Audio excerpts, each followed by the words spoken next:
Welcome back to our channel. எல்லோரும் ஹாப்பியாக ஹெல்த்தியாக சந்தோஷமாக இருக்கீங்கன்னு நம்புகிறேன். நாங்களும் ரொம்ப நல்லாயிருக்கோம். இன்றைக்கி விலாக் பார்த்திங்கன்னா நம்ம வீட்டோட ஆயுத பூஜை அண்ட் சரஸ்வதி பூஜை செலிப்ரேஷன் தான் விலாகாக பார்க்க போகிறோம். இந்த விலாக் காலையில் ஒரு 6 மணி போல் இருந்து ஸ்டார்ட் ஆகுது. க்ளீனிங் ஒர்க் எல்லாமே நேற்று நைட்டோடவே முடிஞ்சிருச்சு. நேற்று ஒரு நாள் செடியில் பூ பறிக்காமல் விட்டுட்டேன். காலையில் பார்க்கும்போது செடியில் எல்லா பூவுமே மலர்ந்து அவ்வளோ அழகாக இருந்தது பார்க்குறதுக்கே. காலையில் எழுந்தோடனே முதல் வேலை வாசல் தெளிக்கிறது தான். வாசல் தெளிக்கிறதுக்கு கொஞ்சம் லேட்டாக வந்துட்டால் போதும். ஒரு கீரை கூட செடியில் இருக்காது. கோழி எல்லாமே ரெடியாக நிற்கும் சாப்பிட்டுட்டு போகிறதுக்காக. காலையில் 6 மணி ஆகிட்டா போதும். நம்ம வெளியே வரமோ இல்லையோ அவங்க எல்லாரும் அப்படியே ஒரு ரவுண்ட்ஸ் வந்துட்டு போயிடுவாங்க. என்னெல்லாம் இருக்கோ சாப்பிட்டுட்டு போகிறதுக்கு.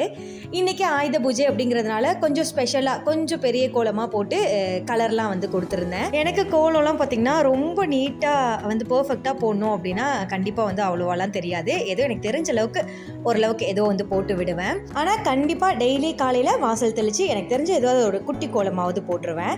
இந்த மாதிரி ஏதாவது ஸ்பெஷல் டே அப்போலாம் முந்தின நாள் நைட்டே மொபைலில் பார்த்து வச்சிருவேன் என்ன கோலம் போடலாம் அப்படின்னு. நேற்றும் அதே மாதிரி தான் ஓரளவுக்கு பார்த்து வச்சுட்டு போட்டிருந்தேன். ஸோ என்னோட கோலத்துக்கு அவுட் ஆஃப் 10க்கு நீங்கள் எவ்வளோ மார்க் கொடுப்பீங்க அப்படின்னு மறக்காமல் கமெண்ட்டில் ஷேர் பண்ணுங்கள். நேற்று மதியம் போலவே வீட்டு வாசலையும் சுண்ணாம்பு சாணி இதெல்லாமே போட்டு வலிச்சுமே விட்டுட்டோம். எப்போவுமே பார்த்திங்கன்னா பக்கத்து வீட்டு பாட்டி தான் அந்த வேலையை செஞ்சு கொடுப்பாங்க. இந்த வாட்டி அவங்களுக்கு கொஞ்சம் உடம்பு முடியலங்கிறதுனால அந்த வேலையுமே நானே செஞ்சுட்டேன். இந்த கோலம் போடுறதுக்கே எனக்கு ஒரு ½ அன் ஹவர் பக்கமாக ஆயிடுச்சு. அதுக்கப்புறமா நானுமே ரெஃப்ரெஷ் ஆகிட்டு வந்துட்டேன். அதுக்குள்ளே ஹஸ்பண்ட் பார்த்திங்கன்னா தம்பிங்களோட சைக்கிள் அப்புறம் காரு 2 வீலர் அதெல்லாமே வாஷ் பண்ணி வச்சுட்டாங்க. தண்ணியை பார்த்ததுமே பிரணவ் பிரகி 2 பேத்துக்குமே ஒரே குஷி தான். 2 பேரும் நாங்களே வாஷ் பண்ணுறோன்னு சொல்லிட்டு அவங்களோட சைக்கிள் எல்லாமே ஒரு ½ அன் ஹவருக்கு பக்கெட்டில் தண்ணி கொண்டு வந்து அந்த இடத்த விட்டு நகரவே இல்லை. க்ளீனாக வாஷ் பண்ணிட்டாங்க.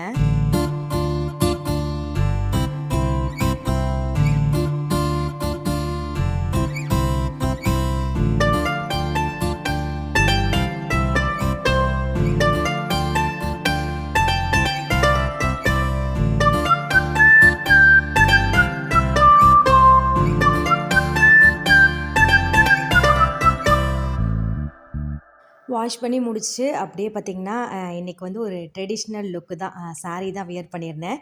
ஏதாவது ஒரு ஃபங்க்ஷன் அப்படின்னாலே சாரீ தான். இது நார்மலாக ஒரு இந்த காப்பர் ஜரி வச்ச சாரீ தான். ப்ளவுஸ் இன்னும் ஸ்டிச் பண்ணல. அதனால பார்த்திங்கன்னா இதுக்கு மேட்ச் ஆகிற மாதிரி ஒரு கோல்டு கலர் ப்ளவுஸ் இருந்துச்சு. ஸோ அதை மேட்ச் பண்ணி அன்றைக்கி வியர் பண்ணியிருந்தேன். இந்த மாதிரி நிறைய ப்ளவுசஸ்லாம் வச்சுருப்பேன். டக்குன்னு ஏதாவது ஒரு குயிக்காக ரெடி ஆகணும் அப்படின்னா இந்த சாரீக்கான ப்ளவுஸ் கிடைக்கலன்னா அதுக்கு ஆப்டாக இருக்க மாதிரி இன்னொரு ப்ளவுஸ் ஏதாவது போட்டு டக்குன்னு வியர் பண்ணிடுவேன். இது ஒன்றும் பார்த்திங்கன்னா பெருசாலாம் தெரியாது. கொஞ்சம் நல்லாயிருக்கும் பார்க்குறதுக்குமே. இந்த மாதிரி ஒரு 4-5 ப்ளவுஸ் வச்சுருப்பேன். நிறையா சாரிக்கு கொஞ்சம் கலர் கலராக மிக்ஸ் அண்ட் மேட்ச் பண்ணி போட்டுக்கிற மாதிரி. அவ்வளோதான் ரெடி ஆயாச்சு. அடுத்து பார்த்திங்கன்னா நேற்று நைட்டே கருப்பு சுண்டல் ஊற வச்சுருந்தேன். இந்த மாதிரி சாமிலாம் கும்பிட்றோம் அப்படின்னா நான்வெஜ் யூஸ் பண்ணாமல் வெஜ்ஜுக்கு மட்டும் ஒரு தனியாக குக்கர் வச்சுருப்பேன். ஸோ அதில் சுண்டல் பார்த்திங்கன்னா வேக வச்சுட்டேன். அதுக்கப்புறமா சுண்டல் வெந்ததுக்கப்புறமா சக்கரை பொங்கல் ரெடி பண்ண போகிறேன். நான் எப்போவுமே பார்த்திங்கன்னா 1 கப் ரைஸ்க்கு 3/4 கப் அளவுக்கு பாசிப்பருப்பு நல்லா ஓரளவுக்கு லைட்டாக கலர் சேஞ்ச் ஆகிற அளவுக்கு வறுத்துட்டு சேர்த்துப்பேன். காலையிலே சாமி கும்பலான்னு சொல்லி பிளான் பண்ணிட்டோம் நேற்றே. அதனால் கொஞ்சம் லேட் ஆகிடுச்சேன்னு சொல்லிட்டு குக்கர்லேயே பொங்கல் ரெடி பண்ண போகிறேன். பொங்கல் வைக்கிறதுக்கு முன்னாடி வேக வைக்கிறதுக்கு முன்னாடி கொஞ்சமாக அது கூட பால் சேர்த்துட்டு வேக வச்சோம் அப்படின்னா எனக்கு கொஞ்சம் டேஸ்ட் நல்லாயிருக்கும். அப்புறம் நேற்று பார்த்திங்கன்னா இந்த ஒரே ஒரு வேலை மட்டும்தான் பெண்டிங். நேற்று நைட்டு ரொம்பவே லேட் ஆகிடுச்சு. பூஜை பாத்திரம் மட்டும் வாஷ் பண்ணாமல் வச்சுருந்தேன். அதையுமே காலையில் எடுத்து வாஷ் பண்ணிட்டேன். நான் எப்போவுமே இந்த பீதாம்பரி பவுடர் இருக்குல்ல அதை தான் போட்டு வாஷ் பண்ணுவேன். நல்லாவே பளிச்சுன்னு ஆகிடும். எப்போவுமே பூஜை பாத்திரம் எல்லாமே வாஷ் பண்ணதுக்கப்புறமா ஒரு வாட்டி ஆர்ஓ வாட்டர் இல்லைன்னா நல்ல தண்ணி இருக்கும்ல அதில் ஒரு வாட்டி வாஷ் பண்ணிவிட்டு வாஷ் பண்ண உடனே ஒரு ட்ரை கிளாத் வச்சு தொடச்சி எடுத்துட்டோம் அப்படின்னா ரொம்ப நாளுக்கு அப்படியே பளிச்சுனே இருக்கும். அதுக்கப்புறமா விளக்கு மற்ற பூஜை பாத்திரம் அது எல்லாத்துக்குமே மஞ்சள் குங்குமம் அதெல்லாம் வச்சு ரெடி பண்ணி வச்சிட்டேன்.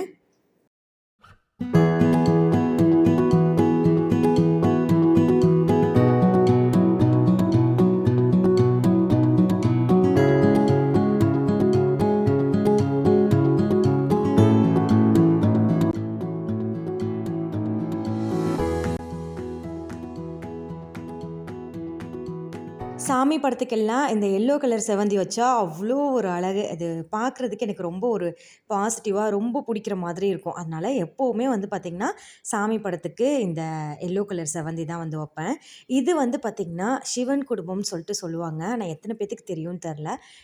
அப்பா வந்துட்டு லாஸ்ட் டைம் வந்து காசி வந்து போயிட்டு வந்தாங்க. ஸோ போயிட்டு வரும்போது இது வந்து வாங்கிட்டு வந்திருந்தாங்க. எங்க வீட்டு பூஜை ரூம்ல பார்த்தீங்கன்னா, நெறைய சாமி படம் இருக்கும். ஒரு சிலர் பார்த்தீங்கன்னா, 1, 2 மட்டும் வச்சுக்கோங்க. எதுக்கு இவ்ளோ வச்சிருக்கீங்கன்னு கேட்பாங்க. ஆனா எங்களுக்கு வந்து ஆரம்பத்துலருந்து அப்படியே பழகிருச்சு.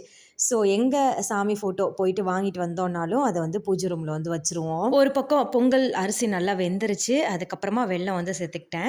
இன்னைக்கு பார்த்தீங்கன்னா, அந்த மண்டை வெல்லம் தான் கொஞ்சம் ஒயிட் கலர்ல இருக்க வெல்லம் தான் வந்து கிடைச்சது. டார்க் கலர்ல இருக்க வெல்லம் வந்து கிடைக்கல. அதனால பொங்கல் பார்த்தீங்கன்னா, கலர் கொஞ்சம் லைட்டா தான் இருக்கும்.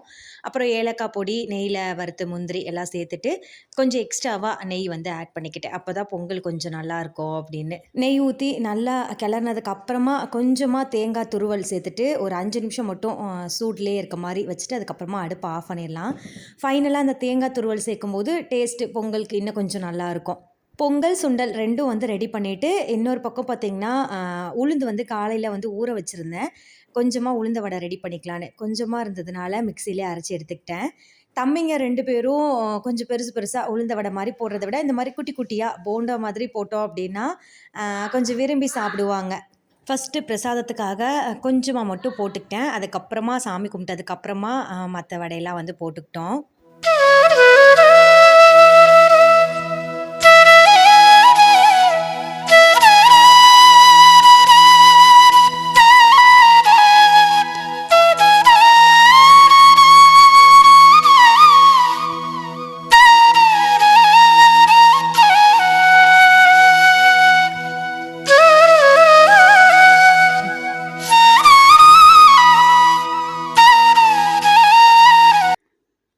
சாமிக்கு பிரசாதம் எல்லாம் வந்து ரெடி பண்ணிட்டேன். அதுக்கப்புறமா வீட்ல இந்த கதவு, ஜன்னலுக்கெல்லாம் விபூதியில வந்து பட்டை போட்டுட்டு, சந்தனம், குங்குமம் அதெல்லாம் வந்து வச்சுட்டோம். ஹஸ்பண்ட் பார்த்தீங்கன்னா, அந்த பட்டை போடுறது வந்து போட்டாங்க. நான் அதுக்கு மேல சந்தனம், குங்குமம் வந்து வச்சேன். சின்ன பிள்ளைங்களா இருக்கும்போது ஆயுத பூஜை அப்போ இந்த ஒரு விஷயத்த ரொம்ப இன்ட்ரெஸ்ட்டோட பண்றது. வீட்ல பார்த்தீங்கன்னா, அப்பா வந்து இந்த பட்டெல்லாம் போடுவாங்க. நான் வந்து பின்னாடியே போயி பொட்டு, சந்தனம்லாம் வந்து வச்சுட்ருப்பேன். வீட்ல எங்கெங்கெல்லாம் பட்டை போட முடியுமோ எல்லா இடத்துக்கும் பட்டை போட்டு, சந்தனம் போட்டு வந்து வச்சாச்சு. இதெல்லாம் பார்த்துட்டே இருந்த இந்த குட்டி வாண்டு பார்த்தீங்கன்னா, அவனோட சைக்கிள்கெல்லாம் இன்னும் வந்து வைக்கல அப்படின்னு சொல்லிட்டு ஒரே ஆட்டம். அவனோட சைக்கிள்க்கு வந்துட்டு பட்டை போட்டுவிட்டு, சந்தனம், குங்குமம் வச்சுட்டு, அதுக்கப்புறம் காரு, பைக்கு எல்லாத்துக்குமே வந்துட்டு வச்சுட்டோம். அப்புறம் தம்பிங்களோட புக்ஸு, அருவாள், படி, அப்புறமாட்டிக்கு இந்த அருவாமனை, தேங்காய் துருவி அதெல்லாம் இருக்கும்ல, அதெல்லாம் வந்து வச்சுட்டு, அதுக்குமே வந்து பொட்டு சந்தனம்லாம் வந்து வச்சு ரெடி பண்ணி வச்சுட்டேன். அதுக்குள்ள ஹஸ்பண்ட் பார்த்தீங்கன்னா, வீட்டுக்கு வந்து வாழை மரம் வந்து கட்டி விட்டுட்டாங்க.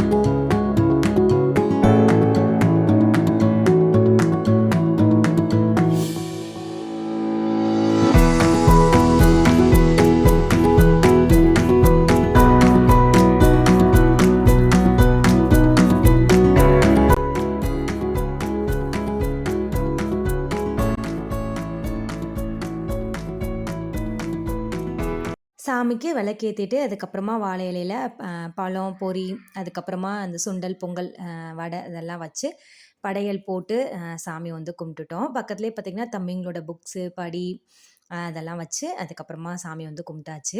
ஒவ்வொரு வீட்ல ஒவ்வொரு மாதிரி வழிபாடு வந்து செய்வாங்க. ஸோ எங்க வீட்ல வந்து மோஸ்ட்லி இந்த மாரி தான் நெறைய பேர் வீட்ல இருக்கும். எல்லார் வீட்லயும் இந்த மாரி தான் இருக்கும். எங்க வீட்லயும் வந்துட்டு அவ்வளோதான். அந்த மாரி எல்லாமே வச்சுட்டு, அதுக்கப்புறமா சாமி வந்து கும்பிட்டோம். நீங்க உங்க வீட்ல இத தவிர வேற ஏதாவது டிஃப்ரெண்ட்டா பண்ணுவீங்க அப்டின்னா, மறக்காம வந்து கமெண்ட்ல வந்து ஷேர் பண்ணுங்க. ஸோ நெறைய பேர் வந்து என்னன்னு வந்து தெரிஞ்சுக்கலாம்.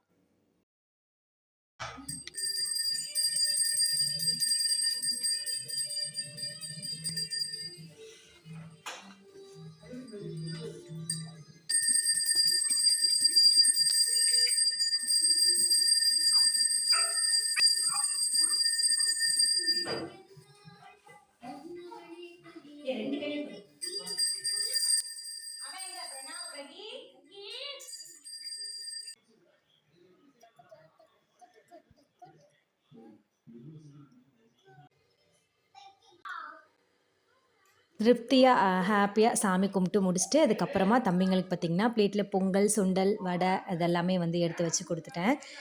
மார்னிங் பிரேக்ஃபாஸ்ட்டுக்கு அவ்வளோதான், எக்ஸ்ட்ராவாக வேறு எதுவும் செய்யலை. இதுவே வந்து ஃபில் ஆயிடுச்சு.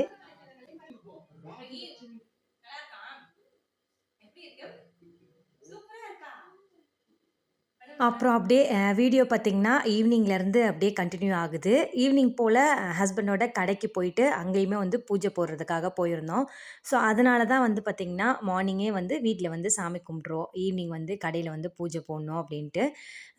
யூசுவலாக எப்போவும் வீட்டில் எப்படி செய்கிறோமோ அதே மாதிரி தான் கடையிலையும் ஃபுல்லாக வந்துட்டு பட்டை போட்டு பொட்டு சந்தனம்லாம் வச்சுட்டு வாழை மரம் கட்டி அப்புறமாட்டிக்கு பழம் பூ பொரி இதெல்லாம் வச்சு சாமி கும்பிட்ருவோம்.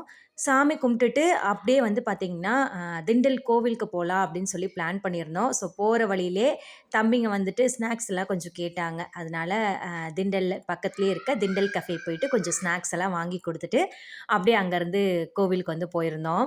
எப்போ என்ன ஒரு ஸ்பெஷல் டேவா இருந்தாலும் கண்டிப்பா வந்து இந்த கோவிலுக்கு வந்து போயிருவோம். நான் வந்து நெறைய விளாக்ல, ஷார்ட்ஸ்லலாம் கூட சொல்லியிருப்பேன். ஸோ எங்களோட மேரேஜ்க்கு முன்னாடியும் சரி, மேரேஜ்க்கு அப்புறமும் சரி, நாங்க வந்துட்டு ஃபர்ஸ்ட்டு போன கோவில் வந்து இதுதான். நம்மளோட குலதெய்வம் வந்து முருகர் அப்படிங்கிறதுனால, இந்த கோவில் வந்து இன்னும் கொஞ்சம் ஸ்பெஷல். ஸோ ஏதாவது ஒரு ஃபெஸ்டிவல் இல்லைன்னா ஸ்பெஷலான டே என்னவா இருந்தாலும் கோவிலுக்கு வந்து இங்க திண்டல் கோவிலுக்கு வந்து போயிட்டு வந்துருவோம். நாங்க போகும்போது பார்த்தீங்கன்னா, ஒரு 6 மணி இருக்கும். 7 மணி போல தேர் வந்து தங்கத்தேர் இருக்கு அப்படின்னு சொல்லியிருந்தாங்க. ஸோ ஒரு 1 ஹவர் கோவில்லே வெயிட் பண்ணி தங்கத்தேர் பார்த்துட்டு, அதுக்கப்புறமா வந்து ரிட்டர்ன் வந்துட்டோம். ஸோ நம்ம இப்போ வந்து வீடியோட எண்டுக்கு வந்தாச்சு. வீடியோ எல்லாருக்கும் ரொம்ப பிடிச்சிருக்கும்னு நெனைக்கிறேன். ஸோ வீடியோ பிடிச்சிருந்தா மறக்காம லைக் பண்ணிட்டு, ஃப்ரெண்ட்ஸ் அண்ட் ஃபேமிலிக்கும் ஷேர் பண்ணுங்க. மறக்காம நம்மளோட சேனலையும் வந்து சப்ஸ்கிரைப் பண்ணிருங்க. ஒரே ஒரு ஹம்பிள் ரிக்வெஸ்ட், நெறைய பேர் வந்து வீடியோ பார்க்குறீங்க. ஆனா சேனல சப்ஸ்கிரைப் பண்ணாம பார்க்குறீங்க. ஸோ சேனலை வந்து சப்ஸ்கிரைப் பண்ணிவிட்டு பாருங்கள். எனக்குமே ரொம்ப யூஸ்ஃபுல்லாக இருக்கும். தேங்க்ஸ் ஃபார் வாட்சிங்.